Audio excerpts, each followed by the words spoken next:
It has been an ongoing debate. Tonight, more questions from the public about a proposal to bring an oil heating facility to the Port of Albany. Global Partners already handles crude oil shipments there, but before the DEC makes a final decision on the company's new plan, the public wants more answers. News on ABC's Marty Casper joins us now live outside the Port of Albany with more. Marty? Well, what Global Partners wants to do is use steam generated by boilers to heat crude oil that's being shipped into its Albany terminal. They say this is going to make it much easier and more efficient for them to get that oil transferred from the rail cars into storage tanks. But a lot of residents who live near the Port of Albany are very concerned that this could create a major disaster as well as have lingering effects into the future.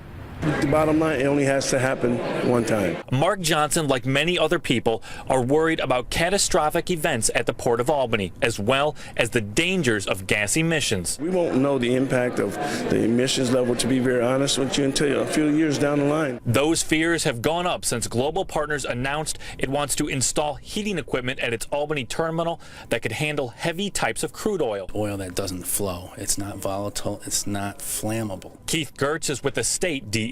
I don't fear any emissions from this type of activity. I believe that they will all be within our standards. Standards the DEC sets and monitors. This new proposed project has been designed to also meet those standards, and we meet them today, and we'll meet them with the proposed project. But when asked if sands oil, a crude oil that is harder to clean up, gives off dangerous gases, and needs to be heated to move efficiently, could be brought here, Global Partners wouldn't say yes or no. We want to know what's exactly in the oil that they're actually processing. A sticking point that most of the meeting was spent discussing. One, Assemblyman John McDonald says needs to be clarified. If there was an admission that, yes, this is a possibility, which it is, I think it would allow an opportunity for better education and communication. Again, DEC representatives believe so far the safety standards will be met if the project is approved. Standards that are designed to protect human health and the environment. Still, Johnson isn't sure the DEC and Global Partners are really hearing and acting on people's concerns. They listened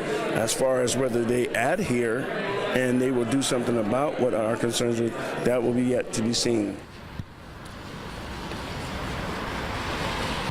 Well, the project has not been given the green light by the state just yet. The DEC is still accepting public comments and concerns through the rest of the month. They will then decide whether or not they're going to issue that permit to Global Partners or not.